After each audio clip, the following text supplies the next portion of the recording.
All right, welcome everybody to Two Gens, 2 Cents, brought to you by 15 Minutes of Finance. This is episode 10, Every First Responder Should Retire a Millionaire. As always, we appreciate any likes, comments on the videos. What future topics do you want to hear us cover? What future questions would you like us to answer? Future topics for episodes. Appreciate any likes, follows, and feel free to subscribe and share the channel with your friends. We really do believe in financial literacy and believe that everyone should have access to financial literacy. If you're listening to this, don't be selfish with the knowledge. Don't be selfish with the knowledge. You're selfish. Send it off. Okay? Help a friend out. Help a friend. See a knowledge, give a knowledge. Specifically, if you know someone who is a first responder or another government employee that has a 403B or 457 plan, this episode is almost exclusively for them. It's absolutely the most specific episode that we've had so far. So let's get into it. So let's talk first of all about just the title of the episode. Is it clickbait? Should you actually, you're a police officer, you're a firefighter, you're someone paid by the city or state, you've got a government retirement plan, should you actually be expecting and planning to retire a millionaire? And the answer is absolutely. Mm-hmm. It's not remotely close to clickbait. We'll run a little bit of numbers for you guys so you can get an idea of what we're talking about, but it's achievable and should be the goal of anyone in a government field that has access to these government retirement programs. Yeah. It's way more, it's easier than pretty much anybody can retire a millionaire, but it's very easy for first responders and people who they're set up because of the government access they have to certain plans. So let's talk about the primary driver of this episode's topic, why this is true, why the title's true, is the 457B plan. That's the crux of it. That's the primary plan.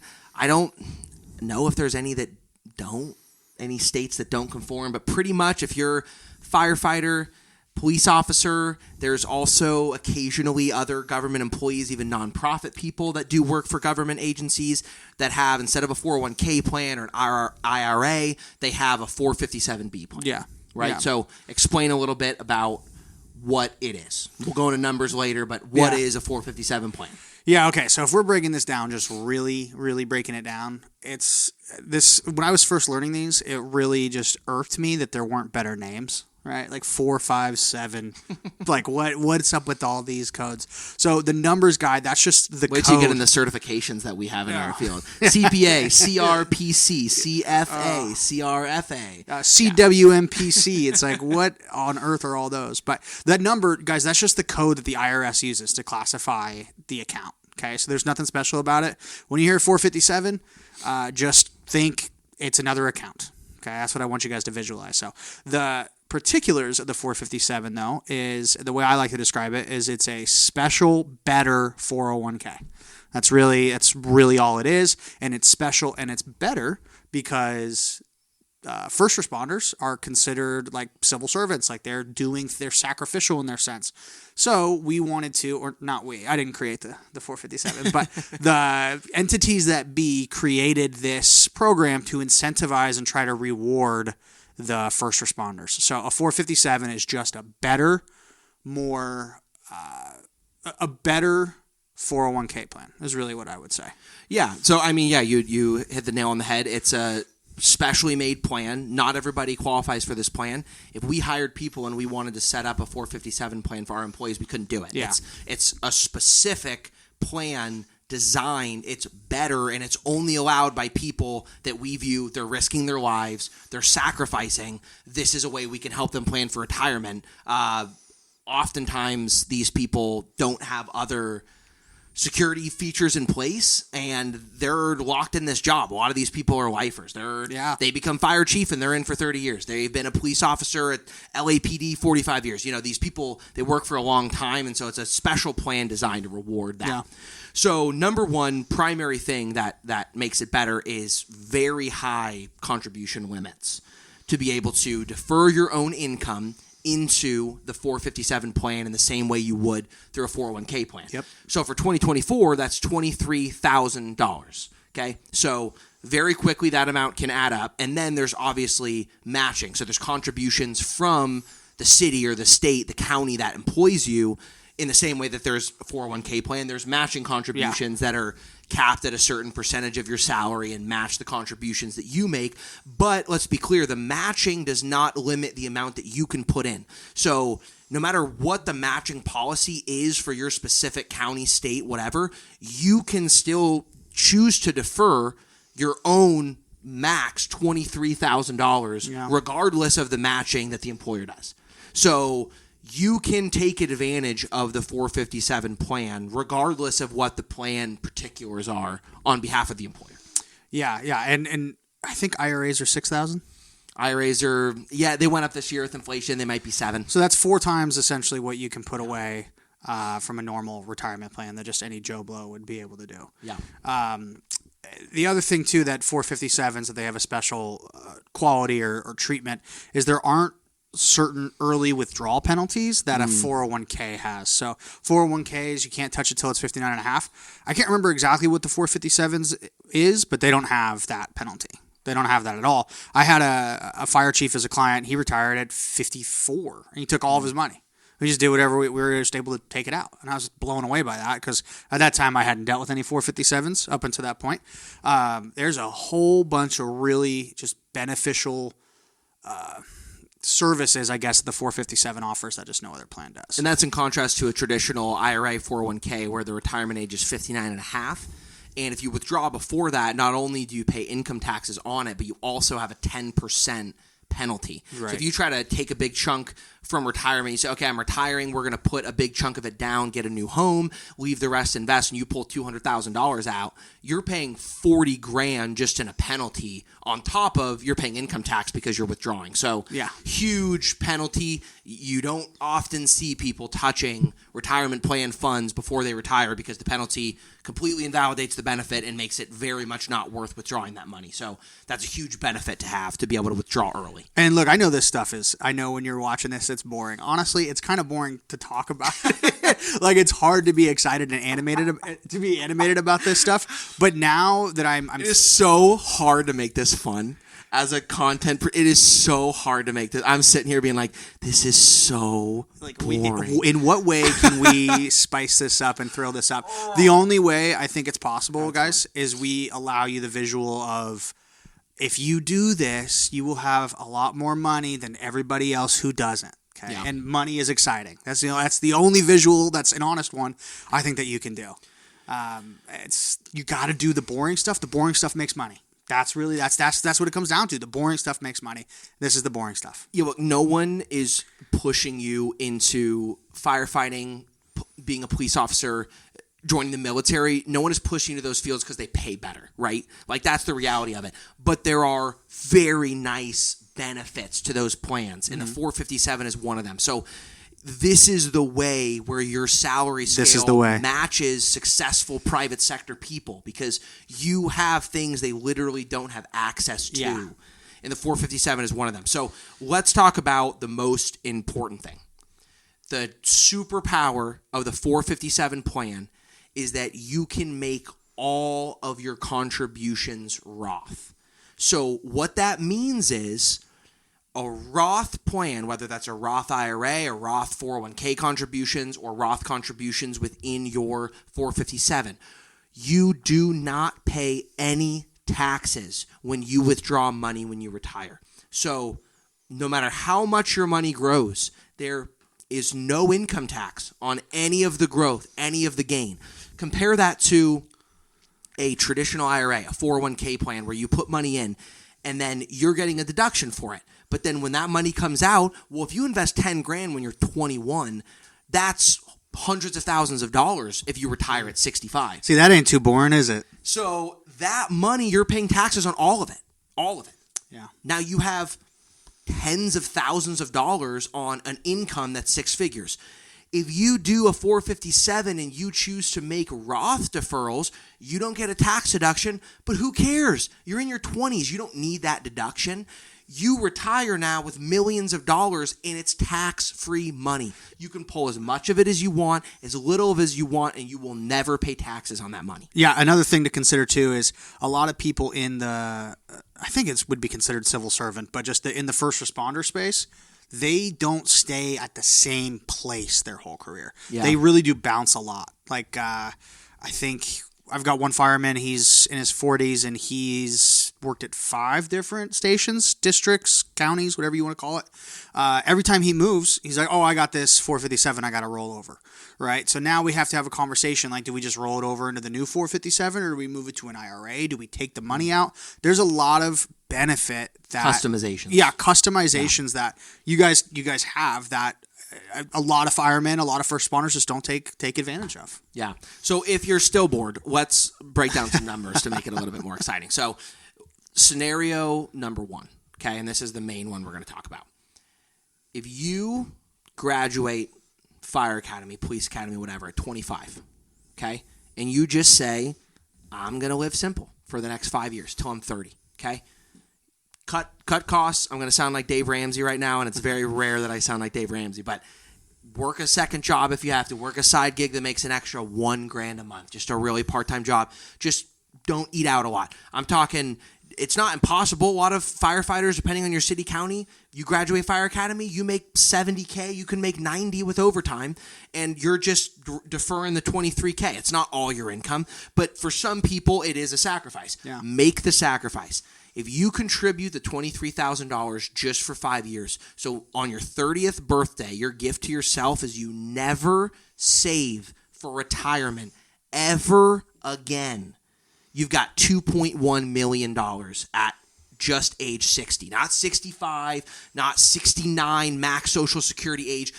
At 60, you're done, and you've never put a dollar in after your 30th birthday. You've got over $2 million, and that's just assuming average market rate. That's not anything crazy. That's the average S&P 500 historical rate of return, 10.26%. You'll hear us use that a lot when we make hypotheticals because it's the benchmark of historical return. Yeah. $2.1 million.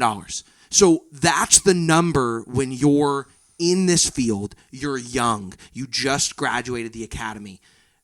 Do you want $2.1 million? Is that good for you when you retire?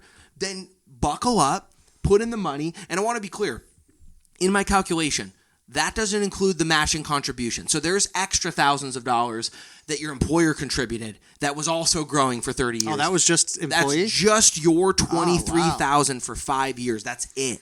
It doesn't assume growth even within that 5 years. I made it really simple. The first $23,000 has 4 years of interest. The second has 3 years of interest. It's more in every way, but at the simplest form, it's over $2 million, and that's assuming a lot of things against you that are not there. It's better than that, but it's $2 million.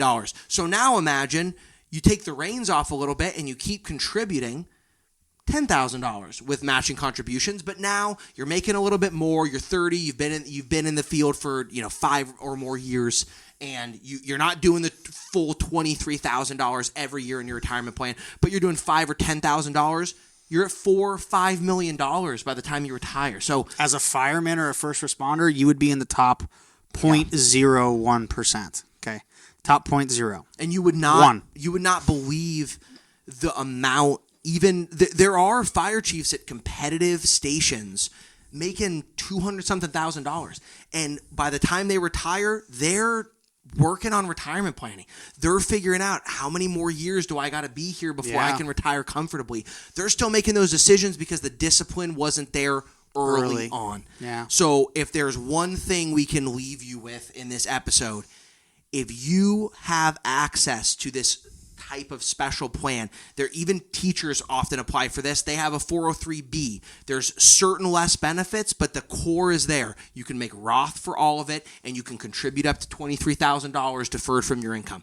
If you are eligible for a plan like this, buckle up early. If you can just be disciplined early, you won't even have to remotely think about risk to be a millionaire. It's a given. Then you just have to work on your advisor. How aggressive do you want to be? How many millions do you want to actually retire with? Yeah. It's an afterthought whether you'll be a millionaire or not. And so, so the numbers are there, right? That's the most exciting part of all of this is the numbers. The one thing I've seen, and this goes for military people too, but in particular, like policemen, firemen, military, they spend their money. Their behavior, their financial behavior is not very prudent, I guess is what I would say. So if I was 25, just getting out the fire academy or the police academy, whatever it may be, I would tell myself I've got to live beneath my means. So that way later on in life, you can live beyond your means, if that makes sense. Yeah. Yeah, I mean, it makes sense. It's a field. It's similar to how doctors often spend their money. Now doctors have a longer path. But the same principle is there where you've been in something for my best friend is a firefighter in Austin Fire. So I know what it's like hearing week after week, what is the process of going through academy, and then you're on probation, and then you're trying to make a good station, and you're trying to make good impression. Everyone treats you like garbage because you're the probie. Like, I understand what that's like. I didn't go through it, but like, I know the lifestyle and how it impacts spending. So you become a full-fledged firefighter. You're treated as an equal. You have a real salary. You're picking up overtime. It's like, well, yeah, I'm going to go out and get dinner with my friends. Like, I've been just shoveling the shit for the last 2 years. Yeah. So it makes sense. The mindset's there. It's like, look, you're grinding and you're suffering over and over and over again to get there, and then you reach the mountaintop and it's like, well, I'm going to enjoy the view a little bit. But what we would encourage people with this unique benefit to pursue is early prudence with investment, and then spend the rest of it, because here's the thing. That math, again, assumes you made zero contributions ever again after the age of 30 and you have over $2 million. So you can live it up from 30 to 35 because you were prudent early. So you really have to decide you're 25, you just graduated academy, you're in the, whether you're police, whatever. I don't know. There's probably not the same terminology. I'm struggling to find a word that universally describes everyone that has a 457. But you graduate, you're full-time, you're in it. You're single, you're dating. Like, do you really want to do the stuff now? Like, do you want to do the fancy dinners with the girl who it's the second date? Or do you want to ball out at 30 and beyond because your retirement's already set, because you contributed $115,000 over 5 years because you maxed out your 457? Yeah, and just we're using retirement as a word. I kind of don't like that word because it is like, oh, I'm 25. Why would I ever worry about my retirement? Another way is just your net worth. Okay, it's your wealth. When people die, their retirement is usually just their net worth. So a visual for you, because we're talking about doctors. There's a study that was done just interviewing tens of thousands of doctors. And what do you think the amount of doctors that had over 5 million when there was time to retire? Ooh. I mean, I would think so. So this is they're doctors. Yeah, they're making multi six figures. Yeah. Some of them are making close to $1 million. Like 80%?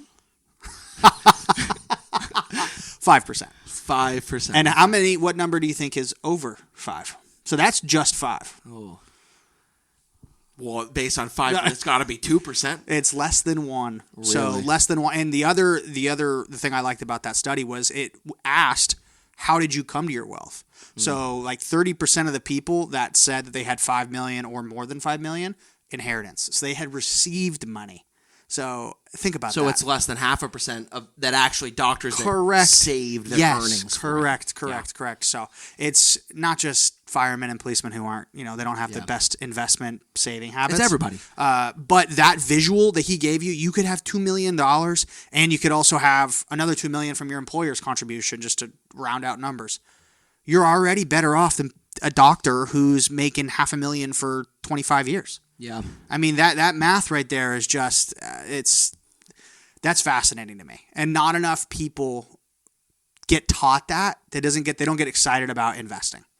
Yeah. I mean, I really like the point you made about not planning it on retirement, because it really is, what you could really think about it is giving yourself a raise for the rest of your life. Now, I didn't prepare the math at every age, but if you start looking at, okay, so if I do $23,000 every year from 25 to my 30th birthday, I got $2.1 million. That's more like 2.5, because you could probably earn a little bit more than the average working with an advisor, and also we didn't factor in contributions from the employer. So you're probably looking at about $2.5 million by the time you're 30 when you retire. So if you do the math on, well, what if I don't really start buckling down and putting money into my 457 until I'm 30, until I'm 32, until I'm 35, you have to put way more money, and it's a lot less money when you retire. So really what you can think about it as is if I can be disciplined now, I have way more money every year in my disposable income because I don't have to put 20 grand a year for 20 years to reach the same amount of money and not be stressed out of my mind about retirement. Yeah. I'm set for retirement, so I'm not stressed about retirement, and now I've got a raise for the next 30 years because my retirement's set. Yeah, another great visual too. We'll use doctors again. I would say every doctor that I've met with or worked with said that they paid off all their debt before they started saving. So a lot of them didn't start investing till 40. Yeah. Okay, so 40 making probably 5 times at least as much as a first responder. Okay, but you have the exact same, if not more money by the same retirement age, let's just use 60, if you start earlier with less money. Yeah. Early is always better than more money. Always. In no scenario isn't, unless it's $100 million, in which case then that amount of money is pretty good. But for any investment situation or visual, early is better than amount. Yeah, always. Yeah. There's nothing that can replace being diligent early. And what I would say the number one factor that contributed to us starting this podcast, for me being motivated to do this podcast, was talking to people my parents' age, talking to my parents, my in-laws, all the people in our circles, me and my wife, that we knew that were at that retirement age now. None of them had that financial literacy at 25. Some of them are still trying to get it in their 60s and 70s. Yeah. They didn't know what they didn't know. And so some of them made good choices. Very few of them made optimal choices. And most of them are planning for retirement, and they're really starting to think about it, run the numbers. Can I retire? When can I retire? They're in their 50s because they're trying to retire in their 60s, but they could have retired easier if they had planned for retirement and wealth in their 20s. Yeah, I mean, like even this... I remember I was having a conversation with my dad. So family he grew up in, very, very poor, like very poor. And he was talking about a conversation he had with his father about how he was going to buy Coca-Cola in like the 80s. Okay. He was going to buy Coca-Cola stock, just like I'm going to go to stockbroker and buy Coca-Cola. If he would have just put in like $1,000, and we can just use Coke if you want, but we could also just use the S&P 500. That would have been $500,000 now. Yeah. And that he would have only had to have put $1,000 in. It's that type of like thought process that, oh, well, I guess I didn't do it. So I'm 65, 85, like this is where I'm at now. You can't come back from this stuff.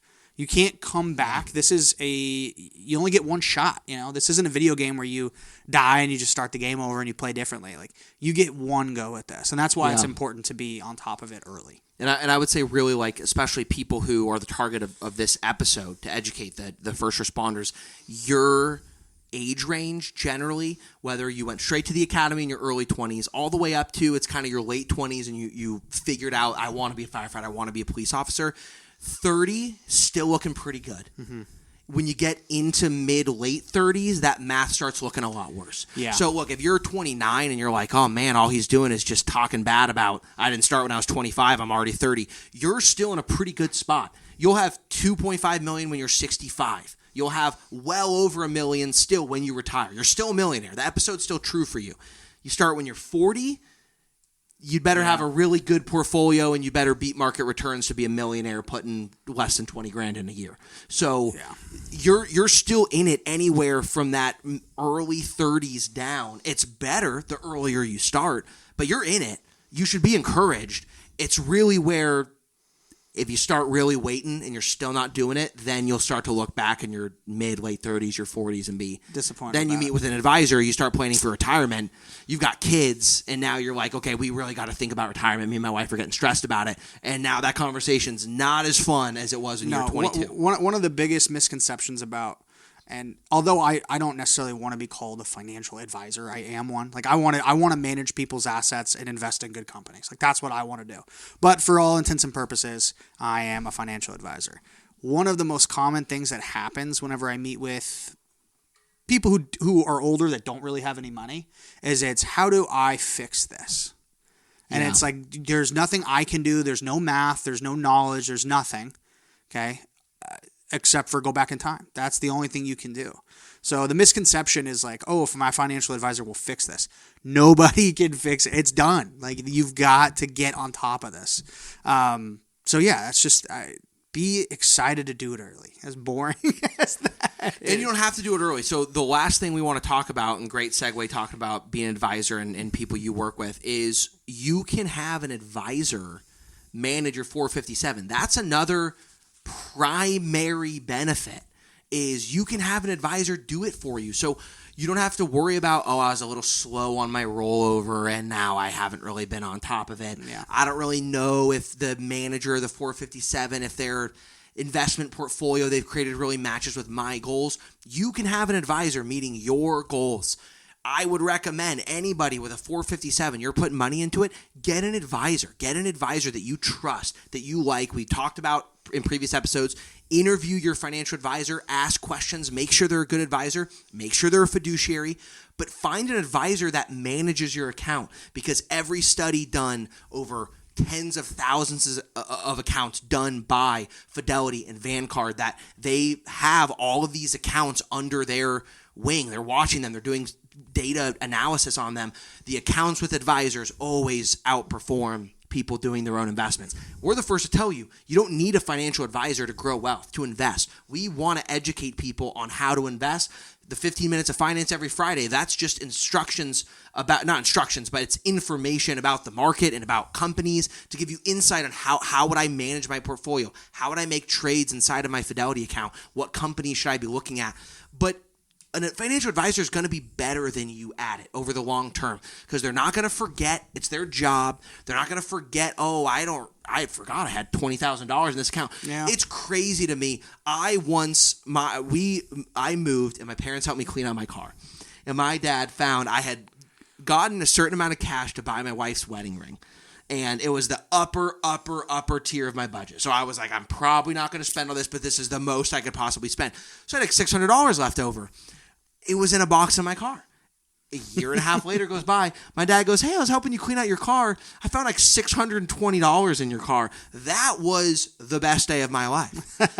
The amount of people that we talk to that have like, oh, I forgot, I've got this other Fidelity account with 15 grand. Like, you haven't been looking at it. You haven't been managing it. It's in like some random super low risk 4% Vanguard mutual fund. Yeah. You're losing thousands of dollars every year on that interest. Yeah. So it's crazy to us sometimes how not up to date people are in their investments. It's going to happen. Life's busy, especially for first responders. Like, you've got stuff to worry about. So have an advisor manage your account, max your contributions early, and you can stress-free trust you will be a millionaire when you retire. Well before you retire, but for sure by the time you retire, it's an afterthought. The question is, how many millions do you want, and how diligently are you willing to continue to contribute the maximum amount? That's the only question you have to ask yourself. Yeah, and the assumption here is, guys, like, you can't look at this money for what it is now. Like, okay, I'm putting in $1,000 every 2 weeks or whatever it is, right? It's not worth $2,000 to you or $1,000. It's worth millions. You have to view it that way, because otherwise you'll freak out and get out of the market.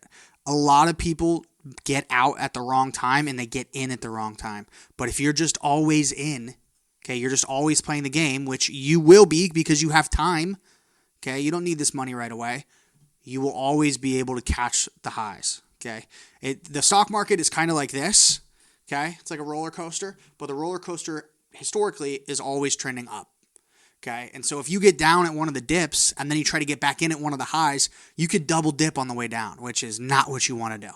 So just ride the game, play the game. Okay, that's the only way you win, is if you play. And a lot of people try to get in and out. It's too difficult. It's too difficult. I don't know anybody who was successful at that. Yeah, we've talked a little bit about that in episode 9 about types of investments and seeing people that are not financial experts day trading. Yeah. And it's gambling. Let's just, if you don't know exactly what you're doing and you're trading stocks every day, multiple times a day, like you're trying to game the market, there's people with a lot more money than you and a lot more resources and a lot more time that they have to lose for you to win. That's how it works. So if you're not better than them, you're going to lose money. So but the good thing is that the whole point of this episode is you don't have to be good. You don't have to make stellar plays. You don't have to be the person who got into Amazon in 2004 and got into NVIDIA 2 years ago. Like, you don't have to be that person. You don't have to win big every time. You've got 30 to 35 years on your side. You've got $100,000 in your 457 by the time you're 30, and you've got an investor making smart, long-term growth moves for your portfolio. So it's an afterthought that you're going to be a millionaire. So you don't have to day trade. You don't have to do crypto. You don't have to make these big gambles because you're set. There's virtually, as much as you could possibly guarantee, there's virtually no risk when your time horizon is over 20, 25 years. Yeah. Or we're all dead. We're not worrying about how the stock price of NVIDIA. We're scrounging for food. If the whole market crashes and doesn't recover over a 20-year period, man, who cares about this podcast? So there's virtually no risk in any logical sense of the term if you've got a long enough time horizon. Yeah, outside of I Am Legend, it's you're gonna be Find Will set. Smith, or but you better run fast. What was the stick figure in the movie theater? He named him, didn't he? And he was in the middle of the road. I didn't see it. So you didn't see I Am Legend? Sorry. Okay, well, you guys know what I'm talking about. You guys know what I'm talking about. World War Z? Okay. World War Z, no one's surviving. Let's be honest with ourselves. They move too fast. Oh, boy. Way too fast. That was, they were, and they were like coordinated too. It was masses of them. Yeah, where they're climbing the walls in Israel. You're done. Yeah. You're done. So if you're, it's either World War Z or you virtually have no risk, okay? As long as your advisor isn't making insane decisions where they're putting 80% of your portfolio in one super low, like emerging market, high risk company that might not do well in their IPO. Like that's, unless they're making really nuts decisions, there's virtually no risk for you in your time horizon. Yeah, I would agree with that. So, okay, let's wrap up. We want to be clear about one thing too. Talk about spending and all this stuff. This is in no way like a sentiment that first responders, doctors, and police officers are bad with their money. Okay, everyone is bad with their money, but the impetus is on you to utilize these tools because they don't exist for other people. So if I'm bad with my money, I don't have a 457. So I should be contributing more to my Roth IRA, and we should be doing everything we can with our 401k, but we don't have the limits and the Roth contribution maxes, the ability to add advisor easily, not as easy to add one to a 401k, not always possible to add one to a 401k. So you have all these tools available to you that there's a higher opportunity cost to not be diligent and not be good with your spending early because you have this huge opportunity that people in other fields just don't have. So to summarize everything, go back to the beginning of the episode, look at the numbers, title of the episode. If you're diligent early, it's an afterthought of whether or not you'll be a millionaire as a first responder, as someone with access to a 403, a 457. If it's managed and you're diligent about maxing contributions early and you've got that time horizon, you absolutely will be a multimillionaire when you retire. Now, you want to have $10 million? Then keep contributing 23 every year for 35 years and you'll get there. But if you just want to know that you're okay, you can get your home in cash when you retire and you can have low risk when you retire and you can do what you want to do, you'll be there for only 5 years. You want to be the richest person you know in your field, you just stay with it, okay? 80% of your money's in the S&P. Just stay with it. Invest every year. That's the key. I would say for the average person, there's the only reason everybody's not a millionaire is because not everybody will do the early stuff. It's not even hard stuff. Not everyone can just put $23,000, out of their income and defer it in a retirement plan. Obviously, not everyone is in that position, but a lot of people are.